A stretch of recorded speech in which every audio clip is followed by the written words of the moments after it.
আমরা কিভাবে উত্তম মানুষ হতে পারি, এই উত্তম মানুষ হওয়ার যেই নির্দেশনাগুলো রয়েছে, দিকগুলো রয়েছে, উপকরণগুলো রয়েছে, সে বিষয়ে আমরা গত জুমাতে শুনেছিলাম। আমরা গত জুমাতে শুনেছিলাম যে ভালো মানুষ হতে হলে আপনাকে আমাকে সর্বপ্রথম বিনয়ী হতে হবে, বিনয় থাকতে হবে, নম্র হতে হবে, ভদ্র হতে হবে, কোমল হতে হবে। যেটা রাসূলুল্লাহ সাল্লাল্লাহু আলাইহি ওয়াসাল্লামের শ্রেষ্ঠ গুণগুলোর মধ্যে অন্যতম একটি গুণ ছিল যে বিনয়ী ছিলেন তিনি।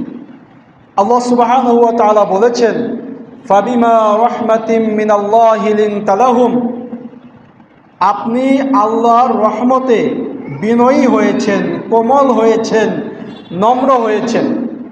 ওয়ালাউ কুনতা ফাযযান গলীযাল কলবি লানফাদ্দু মিন হাওলিক, যদি আপনি বিনয়ী না হতেন তাহলে আপনার আশেপাশে কেউ থাকতো না, সবাই দূরে সরে যেত। তো এটা ছিল নবী সাল্লাল্লাহু আলাইহি ওয়াসাল্লামের একটি বিশেষ বৈশিষ্ট্য, বিশেষ গুণ।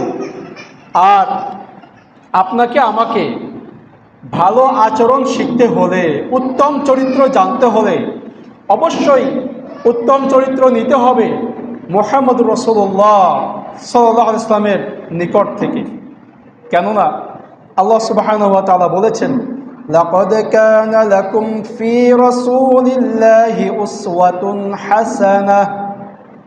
আল্লাহ তাআলা বলেছেন লাকাদ কানা লাকুম, আর তোমাদের জন্য আমি রাসূলের মধ্যে দিয়েছি উত্তম আদর্শ। সুবহানাল্লাহ, উত্তমের পরে আর কিছু হয় না, ভালোর পরে হয় হচ্ছে উত্তম, মানে অতি ভালো। অতি ভালোর পরে আর কিছু হয় না। নবী সাল্লাল্লাহু আলাইহি ওয়াসাল্লামের যেই আখলাক ছিল, যেই আদর্শ ছিল, সেটা ছিল পৃথিবীর মধ্যে সর্বশ্রেষ্ঠ উত্তম আদর্শ। সুবহানাল্লাহ, এটা আমাদের জন্য দিয়েছেন আল্লাহ তাআলা। নবী সাল্লাল্লাহু আলাইহি ওয়াসাল্লামের মধ্যে যে উত্তম আদর্শ দেয়া হয়েছিল, কাদের জন্য? আমাদের জন্য, যাতে আমরা মুহাম্মদ রাসূলুল্লাহ সাল্লাল্লাহু আলাইহি ওয়াসাল্লামের নিকট থেকে উত্তম আদর্শকে গ্রহণ করে নিজের জীবনে বাস্তবায়ন করতে পারি। এজন্যই তার মধ্যে আল্লাহ তাআলা উত্তম আদর্শ দিয়েছিলেন, যাতে আমরা শিখতে পারি তাকে দেখি। সুতরাং আপনার আমার জন্য ভালো মানুষ হতে হলে, ভালো আদর্শবান ব্যক্তি হতে হলে, সৎ চরিত্রবান হতে হলে, উত্তম আচরণ শিখতে হলে আমাদের জন্য একমাত্র মডেল হবে মুহাম্মদুর রাসূলুল্লাহ সাল্লাল্লাহু আলাইহি ওয়াসাল্লাম। সম্মানিত উপস্থিতি, আমরা বলবো যে জুমার দিন অত্যন্ত গুরুত্বপূর্ণ দিন।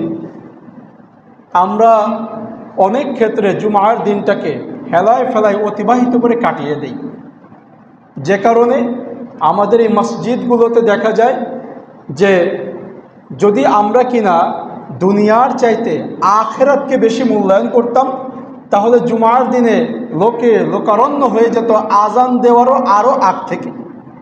কেননা আল্লাহ সুবহানাহু ওয়া তাআলা বলেছেন, ইয়া আইয়ুহাল্লাযীনা আমানু ইযা নুদিয়া লিস-সালাতি মিন ইয়াউমিল জুমআহ ফাসআউ ইলা যিকরিল্লাহ ওয়া যারুল বাই'। আল্লাহ তাআলা তো জানেন যে বান্দারা দুনিয়া নিয়ে বেশি ব্যস্ত থাকবে, বেশি ব্যতিব্যস্ত হয়ে যাবে, বেচা কেনা করবে, ক্রয় বিক্রয় করবে। এজন্য আল্লাহ সুবহানাহু ওয়া তাআলা তিনি বলেছেন, ইয়া আইয়ুহাল্লাযীনা আমানু, ওহে ঈমানদারেরা। আল্লাহ তাআলা কিন্তু এখানে কোনো বেদিনকে বলেননি, কাফেরকে বলেননি। আল্লাহ তাআলা বলেছেন ঈমানদারদেরকে, ওহে ঈমানদারেরা।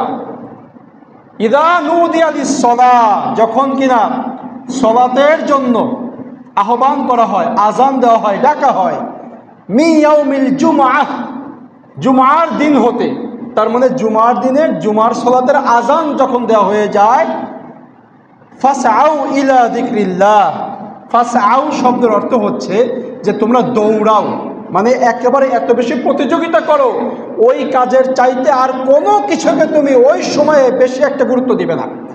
এটাকে বলেছে ফাসআউ, মানে সঙ্গে সঙ্গে দৌড়াও। ইলা যিকরিল্লাহ, আল্লাহর জিকিরের দিকে। এখানে জিকির বলতে সালাত, জুমার সালাতের দিকে দৌড়াও। ওয়া যারুল বাই', আর যাবতীয় যত বেচা কেনা আছে, ক্রয় বিক্রয় আছে, এগুলোকে বন্ধ করে দাও, স্টপ করে দাও।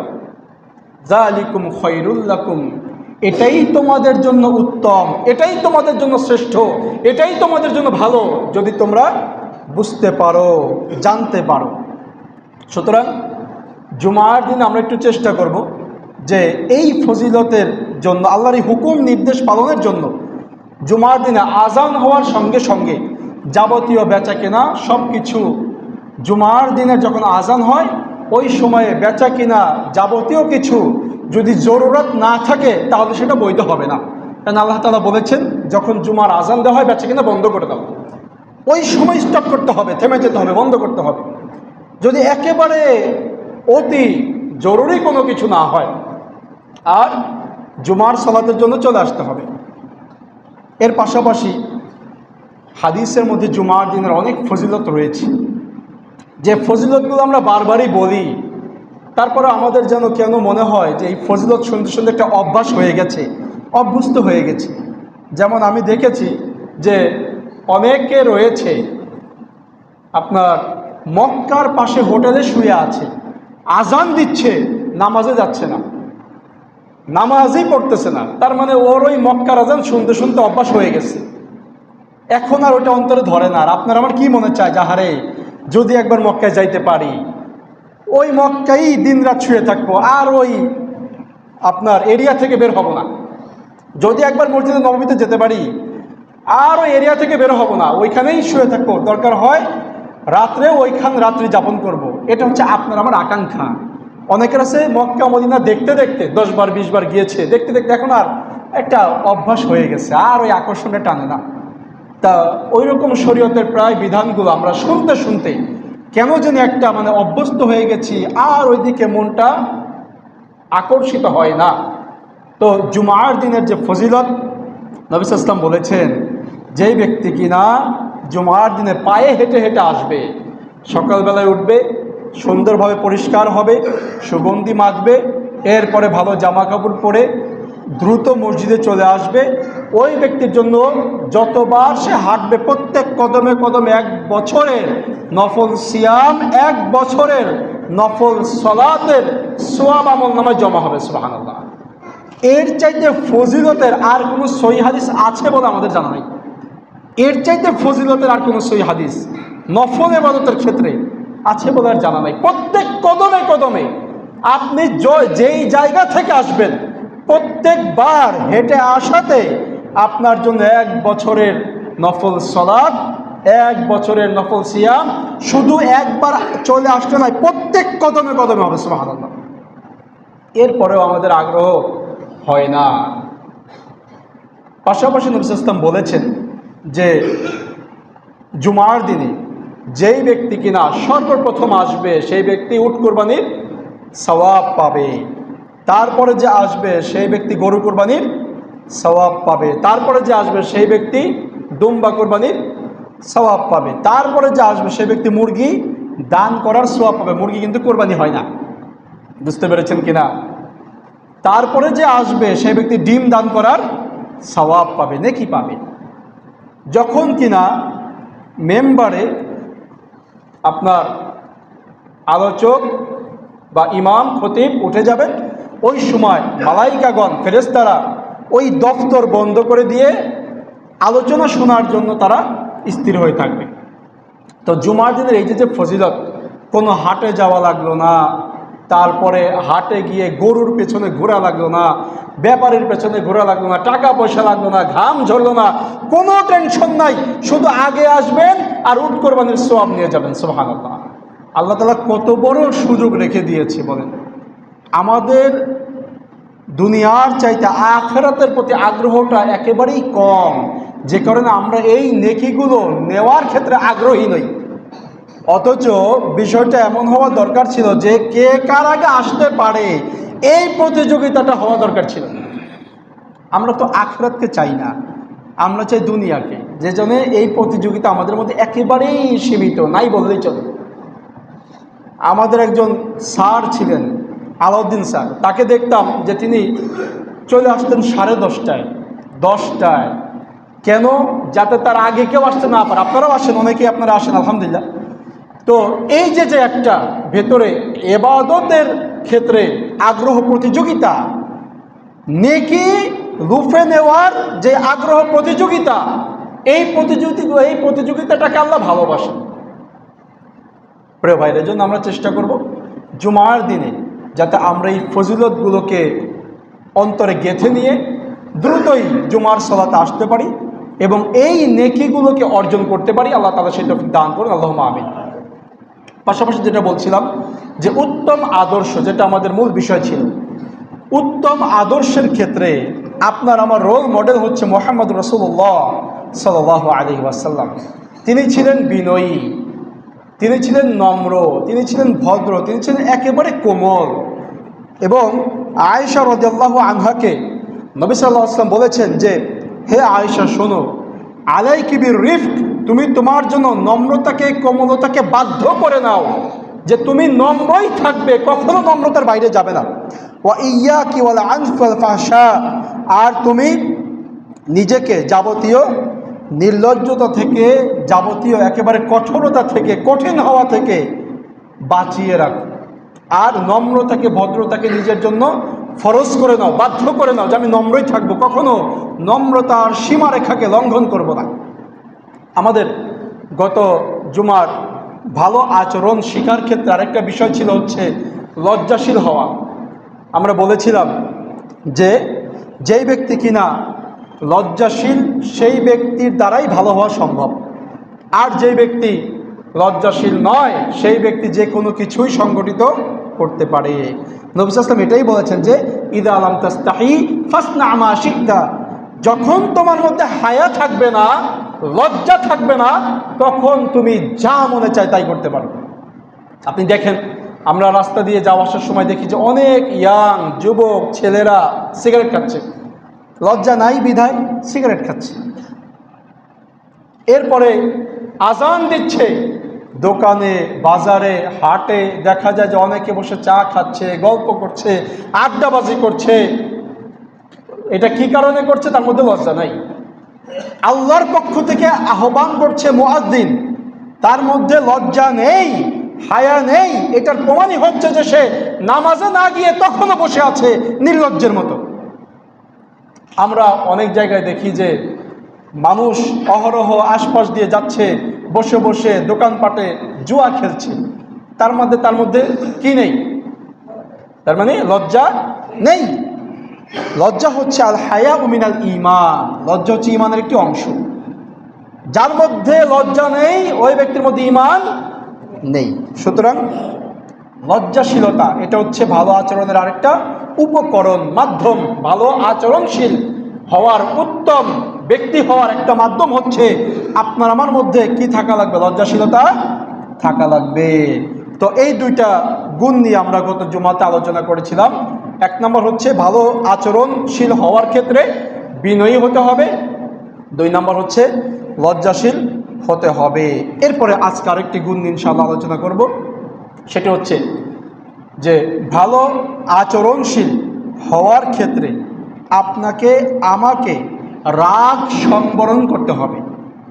রাগ, জেদ, এটাকে কি করতে হবে? সংবরণ করতে হবে।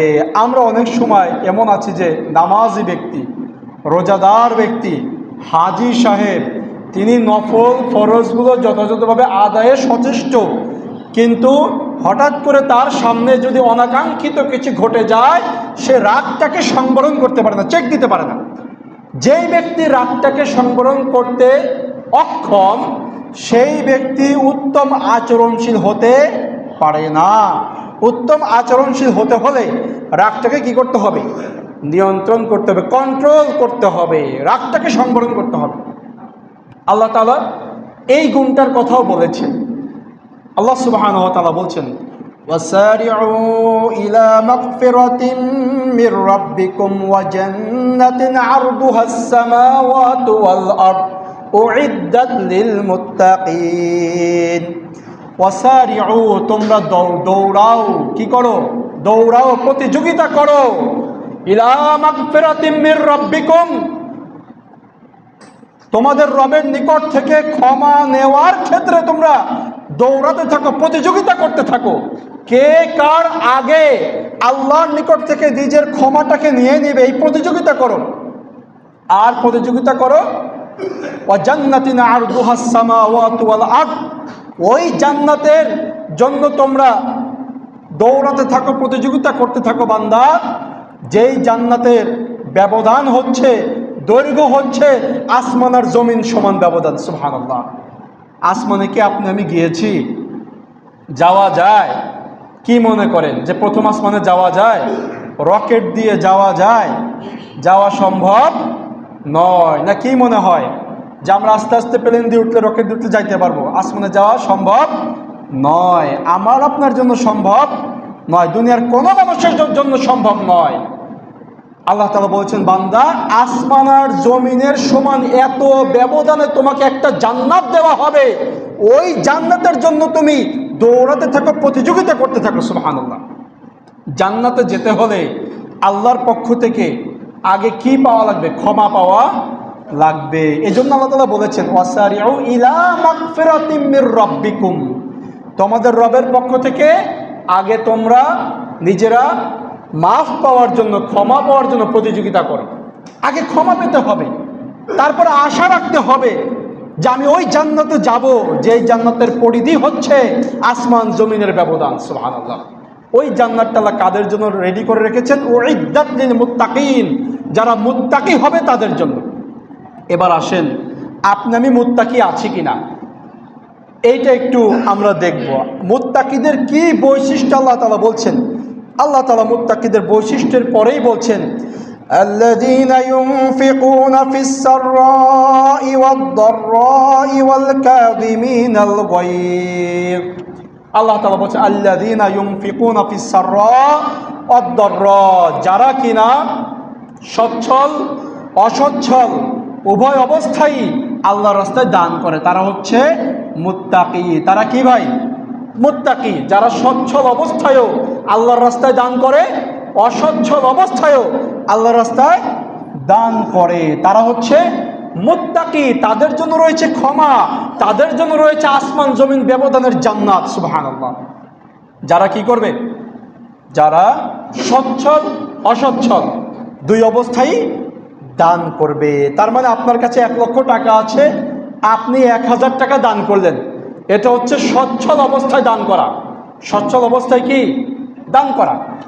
আরেকটা হচ্ছে আপনার কাছে আছে 1000 টাকা, আপনি ওই জায়গা থেকে 10 টাকা হইলেও দান করবেন, এটা হচ্ছে অসচ্ছল অবস্থায় দান করা। আপনার কাছে আছে 100 টাকা, আপনি 1 টাকা হইলেও দান করলেন, এটা হচ্ছে অসচ্ছল অবস্থায় দান করা। আল্লাহ তাআলা বলেছেন, মুত্তাকি তারা যারা সচ্ছল অবস্থায়ও দান করে, অসচ্ছল অবস্থায়ও দান করে, ধনী অবস্থায়ও দান করে, দরিদ্র অবস্থায়ও দান করে। ধনী অবস্থায় হয়তো আপনি একটু বেশি দান করলেন, দরিদ্র অবস্থায় একটু কম দান করলেন। যারা দুই অবস্থায় দান করে তারা হচ্ছে মুত্তাকি। তারা কি? মুত্তাকি। আর তাদের জন্য রয়েছে কি? আল্লাহর পক্ষ থেকে জান্নাত আর মাগফিরাত, ক্ষমা।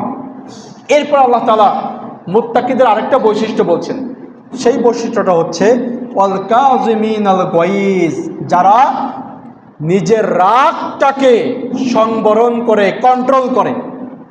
এটাও মুত্তাকিদের অন্যতম একটা গুণ, বৈশিষ্ট্য, যে রাগ হলেই হুট করে রেগে যায় না, রাগটাকে কি করে ভাই? সংবরণ করে, রাগটাকে ধৈর্য ধরে থামিয়ে দেয়, কন্ট্রোল করে, নিয়ন্ত্রণ করে। এটা মুত্তাকিদের অন্যতম একটা বৈশিষ্ট্য। তো এই রাগের ব্যাপারে নবী সাল্লাল্লাহু আলাইহি ওয়াসাল্লাম তিনি বলেছেন যে সাহাবা ইকরামকে প্রশ্ন করেছেন, মা তাউদ্দুনা সুরআতা ফীকুম, আচ্ছা আমার সাহাবীরা বলো তোমাদের মধ্যে কোন ব্যক্তি বেশি শক্তিশালী? তো সাহাবা ইকরাম বললেন যে লাইসা শাদীদু বিসুরআহ, এটা না। সাহাবা ইকরাম বললেন যে যেই ব্যক্তি কিনা আল্লাযী ইয়াসরাউহুন্না ফিল গদব, যে কিনা রাগের সময় মানুষকে আছাড় দিতে পারে, সেই ব্যক্তি হচ্ছে শক্তিশালী। তো নবী সাল্লাল্লাহু আলাইহি ওয়াসাল্লাম বললেন যে না, লাইসা শাদীদু বিসুরআহ ইন্নামা শাদীদু আল্লাযী ইয়ামলিকু নাফসাহু ইনদাল গদব। নবী সাল্লাল্লাহু আলাইহি ওয়াসাল্লাম বললেন যে, বুখারী মুসলিমের হাদিস, শোনো, যেই ব্যক্তি রাগের সময় মানুষকে আছাড় দিয়ে ছুঁড়ে ফেলতে পারে, সেই ব্যক্তি শক্তিশালী না। অথচ আপনার আমার কাছে শক্তিশালী কোন ব্যক্তি? যে কিনা রাগ হলেই দুইটা মার দিয়ে বসতে পারে, রাগ হলেই আঘাত করে বসতে পারে, রাগ হলেই সেটাকে নিয়ন্ত্রণ না করে বরং সেটার প্রকাশ ঘটিয়ে ফেলতে পারে। আপনার আমার কাছে সেই ব্যক্তি শক্তিশালী। আমরা এটা নিয়ে অনেক সময় গর্বও করি যে আমার অমুক ছেলের খুব বেশি রাগ, ওর রাগ হলে আর থামানো যায় না। এটা গর্বের বিষয় না, এটা অপমানের বিষয়। কারণ আল্লাহ তাআলা রাগটাকে সংবরণ যে করতে পারে তাকে মুত্তাকী বলেছেন। নবী সাল্লাল্লাহু আলাইহি ওয়াসাল্লাম বলছেন যে সাহাবীরা শোনো, লাইসা শাদীদু বিসসুরআহ, যে কিনা রাগের সময় মানুষে আছাড় দিতে পারে সে বেশি শক্তিশালী না, বরং ইন্নামাশ শাদীদুল্লাযী ইয়ামলিকু নাফসাহু ইনদাল গযব, যে কিনা রাগের সময় রাগটাকে সংবরণ করতে পারে, কন্ট্রোল করতে পারে, সেই ব্যক্তি হচ্ছে বেশি শক্তিশালী, ধৈর্যশীল, শক্তিশালী।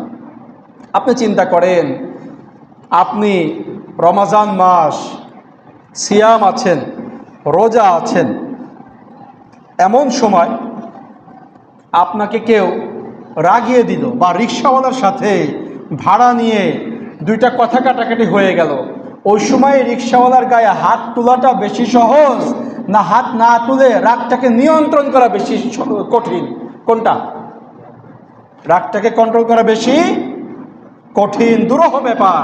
কিন্তু রাগটাকে নিয়ন্ত্রণ না করে হঠাৎ করে একটা থাপ্পড় দিয়ে বসাটা বেশি সহজ। সুতরাং রাগটাকে কন্ট্রোল যে করতে পারে সেই প্রকৃত পুরুষ। আমরা মনে করি যে মারামারি করাটাই বুঝি প্রকৃত পুরুষের কাজ, না, রাগটাকে কন্ট্রোল করতে পারাটাই প্রকৃত পুরুষের কাজ। আমাদের ফ্যামিলিগুলোতে এরকম হয়, পরিবারগুলোতে বউয়ের সঙ্গে স্বামীর ঝগড়া লেগেছে, এরকম ঝগড়া হয় কি না?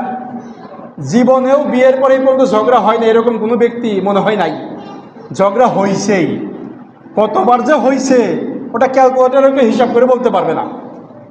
তো এই যে ঝগড়া হয়, বিতর্ক হয়, তর্ক হয়, এই সময়ে অনেক স্ত্রীর গায়ে হাত তোলে কিনা? হাত তোলে। আবার এখন তো সুবহানাল্লাহ জামানা এমন হয়ে গেছে যে স্বামীও যেমন হাত তোলে, স্ত্রীও যেমন হাত তোলে, সমান অধিকার, পাল্টাপাল্টি। তো এই যে বেশিরভাগ ক্ষেত্রে স্বামী যে হাত তোলে, রাগের সময় যে স্বামী যে হাতটা তুলল, এই হাত তোলাটা এইটা বেশি জটিল কাজ নাকি হাত না তুলে নিয়ন্ত্রণ করাটা বেশি জটিল কাজ? নিয়ন্ত্রণ করাটা বেশি জটিল কাজ, কন্ট্রোল করাটা বেশি জটিল কাজ। কিন্তু আমরা কি মনে করি? আমরা মনে করি যে না, বিশেষ করে ওই পরিবারের শাশুড়ি শ্বশুর এরা মনে করে যে আমার ছেলেটা আর মানে সুপুরুষ হইতে পারলো না, রাগের সময় পরে একটা চট থাপ্পড় দিয়ে দিবে, ওইটা না দিয়ে মাথা নিচে করে দাঁড়িয়ে আছে। এরকমই তো হয় নাকি? অথচ এই ব্যক্তি হচ্ছে একেবারে প্রকৃত সুপুরুষ, যে কিনা রাগের সময় কন্ট্রোল করে থাকতে পারে, বউয়ের গায়ে হাত তোলে না। বুঝতে পেরেছেন কিনা? রাগের সময় বউয়ের গায়ে হাত তোলা খুবই সহজ। সে তো একটা নিরীহ প্রাণী, হ্যাঁ তর্ক বিতর্ক করতে পারে এক্সপার্ট, কিন্তু শক্তির দিক দিয়ে তো নিরীহ প্রাণী। তার গায়ে হাত তোলা খুবই সহজ, কিন্তু হাত না তুলে কন্ট্রোল করাটা খুবই কঠিন, দুরূহ ব্যাপার। আমি এজন্যই বললাম যে এমন কেউ নাই আমাদের জানা মতে যার সাথে বউয়ের সাথে রাগারাগি হয় নাই।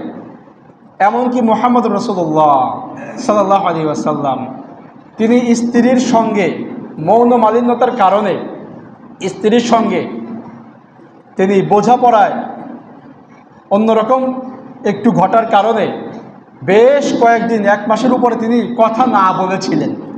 কথা কি বুঝাইতে পারছি? কথা না বলেছিলেন। ওমর রাদিয়াল্লাহু আনহু তিনি ভয় পাচ্ছিলেন যে আমার তো মেয়ে আছে হাফসা, নবী সাল্লাল্লাহু আলাইহি ওয়াসাল্লাম যদি কথাই না বলেন আমার মেয়ের যে কি অবস্থা হবে, মেয়েকে কি রাখবে কি না রাখবে, যাক সেটা অন্য আরেকদিন বলবো, অন্য বিষয়। তো তবে তিনি রাগটাকে কন্ট্রোল করেছিলেন, সংবরণ করেছিলেন, নিয়ন্ত্রণ করেছিলেন। রাগের মাথায় কখনোই আল্লাহ নবী সাল্লাল্লাহু আলাইহি ওয়াসাল্লাম স্ত্রীর গায়ে হাত তোলেননি, কখনো তোলেননি। আবার তার স্ত্রীরাও এমন ছিল।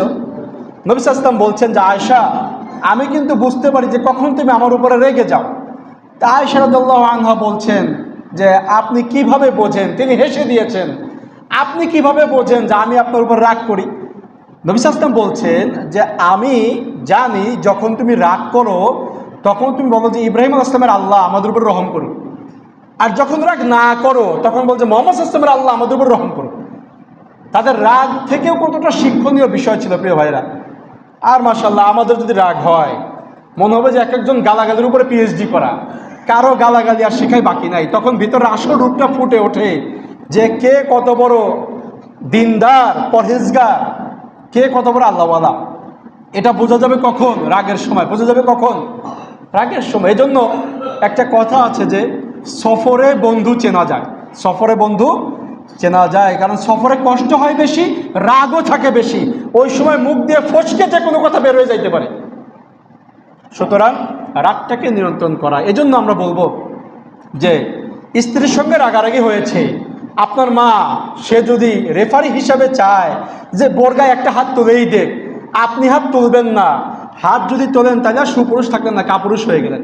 আপনাকে রাগ সংবরণ করতে হবে, নিয়ন্ত্রণ করতে হবে। একটা বিষয় আপনাদেরকে প্রশ্ন করি, জীবনে এমন হয়েছে কিনা আপনাদের রাগের সময় রাগটাকে ঘটায় ফেলেছেন, রাগের সময় যেটা মনে এসেছে সেটা সংগঠিত করে বসেছেন, একটু পরেই আবার চিন্তা হয়েছে আহারে রাগারাগির উপরে এই কাজটা না করলেই বুঝি ভালো হইতো, এরকম হয়েছে না? এরকম ঘটনা ঘটছে কিনা? অহরহই ঘটে। এজন্য বাংলা একটা প্রবাদ আছে, রেগে গেলেন তো হেরে গেলেন। আসলে রেগে গেলেন তো হেরে গেলেন। রাগের মাথায় আপনি যেটা করবেন সেটা আপনার বিবেক দ্বারা হবে না, ওই কাজটা জ্ঞান দ্বারা হবে না। বুঝতে পেরেছেন কিনা? ওই সময় শয়তান আপনার উপরে ভর করবে, আপনার যাবতীয় কাজ শয়তান সম্পাদন করে দিবে, আপনি যদি শুধু রাগের বসে কাজটাকে সংগঠিত করেন। সেজন্য রাগটাকে কন্ট্রোল করতে হবে, নিয়ন্ত্রণ করতে হবে। রাগের সময় গালাগালি করা, ঝগড়াঝাটি করা, তর্ক বিতর্ক করা, এমনকি রাগের সময় মানুষ এমনও কথা বলে ফেলে যেই কথার কারণে তার ঈমান চলে যায়, ঈমানও থাকে না, এমন কথাও বলে ফেলে।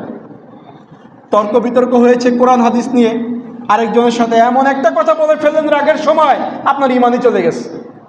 এজন্য রাগটাকে কন্ট্রোল করা শিখতে হবে। কেননা যেই ব্যক্তি রাগটাকে কন্ট্রোল করতে পারে দেখবেন যে মানুষ ওই ব্যক্তির সাহচর্য নিতে পছন্দ করে।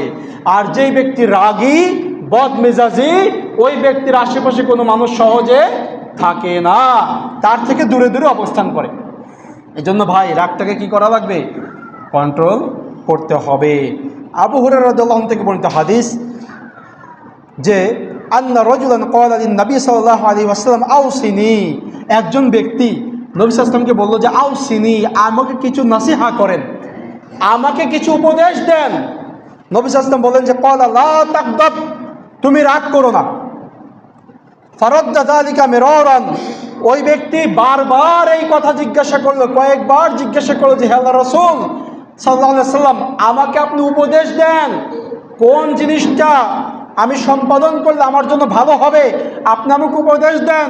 নবী সাল্লাল্লাহু আলাইহি ওয়াসাল্লাম বারবার বললেন লা তাগদাব, লা তাগদাব, তুমি রাগ করো না, রাগ করো না, রাগটাকে কন্ট্রোল করে রাখো। বুঝতে পেরেছেন কিনা? এজন্য আমাদেরকে রাগটাকে কন্ট্রোল করতে হবে। আরেকটি হাদিস আন আব্দুল্লাহ ইবনে মাসউদ রাদিয়াল্লাহু আনহু قال قال رسول الله صلى الله عليه وسلم, আব্দুল্লাহ ইবনে মাসউদ রাদিয়াল্লাহু আনহু থেকে বর্ণিত হাদিস, তিনি বলেন যে নবী সাল্লাল্লাহু আলাইহি ওয়াসাল্লাম বলেছেন যে আলা উখবিরুকুম বিমান ইয়াহরুমু আলান নার ওয়া বিমান তাহরুমুন নারু আলাইহি, আমি কি তোমাদেরকে এমন একটি বিষয়ের খবর দেব না যেই কাজটা করলে কিনা তোমরা জাহান্নামে যাবে না, জাহান্নামও তোমাদের স্পর্শ করবে না। সুবহানাল্লাহ। সেই কাজটা কি? নবী সাল্লাল্লাহু আলাইহি ওয়াসাল্লাম বলেন যে আলা কুল্লি হায়্যিনিন লায়্যিনিন করিবিন সাহাল, যে তোমরা প্রত্যেক ব্যক্তি যার মেজাজ হচ্ছে নরম, যার স্বভাব হচ্ছে নম্র কোমল, আর যে মানুষের বেশি নিকটে মিশতে পারে, সহজ সরল আচরণের, সেই ব্যক্তির নিকটে জাহান্নামের আগুন স্পর্শ করবে না, সেই ব্যক্তিও জাহান্নামে যাবে না, জাহান্নাম তার জন্য হারাম হয়ে যাবে। সুবহানাল্লাহ। যে ব্যক্তি কিনা নরম মেজাজের হয়। কি মেজাজের হয়? নরম মেজাজের হয়। আমরা তো চেষ্টা করি বেশিরভাগ ক্ষেত্রে আপনার উগ্র মেজাজি হওয়ার জন্য, যাতে আমাদের ভেতরে উগ্রতা চলে আসে। সুতরাং উগ্রতাকে পরিহার করতে হবে। বিশেষ করে আমাদের যুবক ভাইয়েরা এই শ্রেণীটার মধ্যে বর্তমানে এই যে মেজাজ দেখানো, রাগ করা, এই বিষয়টা অনেক বেশি। সম্প্রতি একটা বিষয় আপনারা জেনেছেন, মাকে হত্যা করে ডিপ ফ্রিজে রেখে দিয়েছে সন্তান। কেন, কিসের জন্য রেখে দিয়েছে বলেন তো? রাগের বশবর্তী হয়ে। মা টাকা পয়সা দেয় নাই হাত খরচে, এজন্য মাদ্রাসায় পড়ুয়া সন্তান মাদ্রাসায় পড়ুয়া হোক, স্কুল কলেজ ইউনিভার্সিটি পড়ুয়া হোক, যখন রাগ ভিতরে আসবে তখন ওই মাদ্রাসার স্কুল দেখা হবে না, শয়তান তার উপরে ভর করে বসবে। বুঝতে পেরেছেন কিনা? এজন্য সন্তান, মা টাকা দেয়নি, সে রাগ করে না খেয়ে চলে গেছে, আবার যে ফিরে এসে মাকে হত্যা করেছে, এর কারণ একটাই, সেটা কি বলেন তো? রাগ ছিল। রাগটাকে সংবরণ করতে পারে নাই, কন্ট্রোল করতে পারে নাই, নিয়ন্ত্রণ করতে পারে নাই। রাগের যে বিস্ফোরণ সেটা সে ঘটিয়ে ফেলেছে, রাগের প্রতিক্রিয়া দেখিয়েছে। রাগের প্রতিক্রিয়া এত ভয়াবহ হয়েছে, মাকে পর্যন্ত হত্যা করতে দ্বিধা করে নাই। তাহলে রাগ, আমরা বলতে পারি, মানুষকে অনেক সময় অমানুষ বানিয়ে দেয়। মানুষকে কি বানায় ভাই? অমানুষ বানায়। রাগের সময় বাবা মারে গালাগালি করে, এরকম সন্তান আছে না নাই? আছে, অনেক আছে, বহুত আছে। রাগের সময় বাবা মাকে যা তা বলে গালাগালি করে।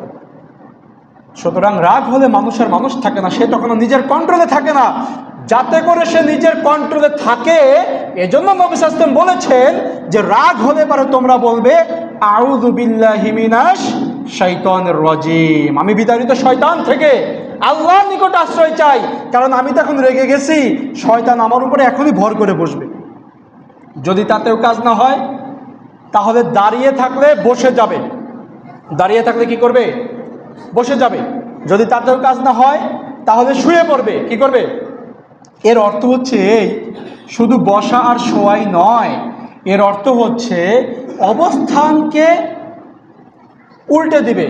বুঝতে পেরেছেন কিনা? যে অবস্থা ছিল সেটার পরিবর্তন করবে, অন্য অবস্থায় চলে যাবে, যাতে রাগটা না থাকে, সে ওই জায়গাতে স্থির থাকবে না। দেখবেন অনেক সময় রাগারাগির সময় যদি 2-4 জন ধরে ওই লোকটাকে ওই জায়গা থেকে সরিয়ে দেয়, রাগটা আর সহজে ভিতরে থাকে না। নবী সাল্লাল্লাহু আলাইহি ওয়াসাল্লাম এটাই বলেছেন, দাঁড়ায়া থাকলে বসে পড়বে, বসে থাকলে শুয়ে পড়বে, যাতে রাগটা না থাকে। আর তাতেও যদি রাগ না কাটে, তাহলে কি করবে? অজু করবে। কি করবে? অজু করবে। কারণ রাগ আসে কোন জায়গা থেকে? জাহান্নাম থেকে। রাগ আসে কোথা থেকে? জাহান্নাম থেকে। রাগটা হচ্ছে আগুনের মতো, অজু করলে পানি দিয়ে আগুন কি করে? ধুয়ে দেয়। তো উত্তম পদ্ধতি হচ্ছে আপনি অজু করবেন। অজু করবেন, যখন পানির স্পর্শ লাগবে, রাগটা আস্তে আস্তে কি হবে ভাই? কন্ট্রোল হয়ে যাবে। সুতরাং রাগটাকে সংবরণ করতেই হবে আমাদেরকে, যে কোনো মূল্যেই হোক। যদি জান্নাতে যেতে চাই, যদি মুত্তাকি হতে চাই, যদি কিনা ভালো আচরণশীল ব্যক্তি হতে চাই, ওয়াল কাযিমিন আল গাইজ, তাহলে আল্লাহ তাআলা কি বলেছেন? কাযিমিন আল গাইজ, রাগটাকে সংবরণ করো। রাগটাকে সংবরণ করতে হবে। যে ব্যক্তি রাগটাকে সংবরণ করে, সেই ব্যক্তি হচ্ছে মুত্তাকি। সেই ব্যক্তি কি?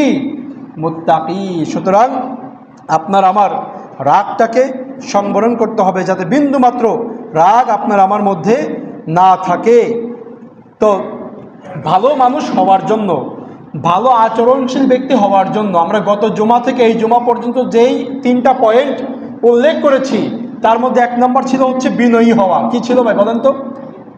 আমরা যে শুধু খুতবা দিচ্ছি বিষয়টা এমন না, এই বিষয়গুলো আমাদের ভিতরে আয়ত্ত করতে হবে, এই বিষয়গুলো আমাদের ভিতরে বাস্তবায়ন করতে হবে, এই খুতবা থেকে শিক্ষা নিতে হবে, তাহলে এই খুতবা শোনাটা আপনার আমার জন্য উপকারী হবে।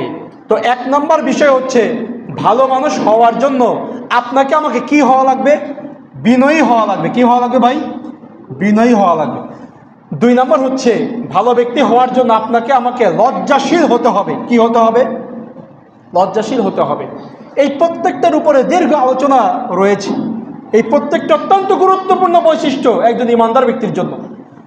এরপরে আপনাকে আমাকে 3 নম্বর পয়েন্ট হচ্ছে, ভালো মানুষ হওয়ার জন্য রাগ সংবরণকারী হওয়া লাগবে।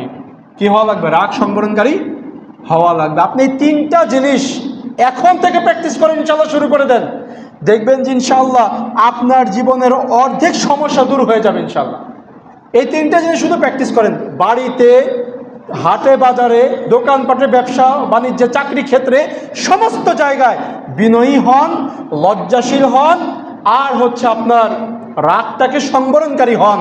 আপনার জীবনের ইনশাল্লাহ অর্ধেকের বেশি সমস্যা এই তিনটা জিনিস মেনে চললেই দূর হয়ে যাবে ইনশাল্লাহ। এগুলোকে আয়ত্ত করতে হবে, মানতে হবে। বিনয়ী হওয়া মানে সদা সর্বদা আল্লাহর হুকুমের নিকট অনুগত থাকা। বিনয়ী হওয়া, বিনয়ী হওয়া অর্থ বড়দের প্রতি বিনয়ী হওয়া, বিনয়ী হওয়া অর্থ নম্র হওয়া, ভদ্র হওয়া। এরপরে লজ্জাশীল হওয়া। লজ্জাশীল হওয়া বলতে কি বোঝায়? লজ্জাশীল হওয়া বলতে বোঝায় আপনি যে কোনো কিছু থেকে লজ্জাশীল হবেন, লজ্জা থাকবে আপনার যে কোনো কিছুর মধ্যে। যেমন আপনি সুদ খাবেন না, কারণ আপনি লজ্জাশীল ব্যক্তি। আপনি ঘুষ খাবেন না, কারণ আপনি লজ্জাশীল ব্যক্তি। আপনি হারাম কোনো কিছু করবেন না, কারণ আপনার মধ্যে কি আছে? লজ্জা আছে। যদি লজ্জা না থাকে তাইলে এগুলো আপনি করতে পারেন। সুতরাং প্রিয় ভাইয়েরা, লজ্জাশীল হতে হবে, বিনয়ী হতে হবে, রাগটাকে সংবরণকারী হতে হবে। আল্লাহ সুবহানাহু ওয়া তাআলা আমাদেরকে এই গুণগুলোকে অর্জন করে উত্তম চরিত্রের অধিকারী হওয়ার, উত্তম ব্যক্তি হওয়ার তৌফিক দান করুন। আল্লাহুম্মা আমিন। ওয়া আখির দাওয়ানা আনিল হামদুলিল্লাহি রাব্বিল আলামিন।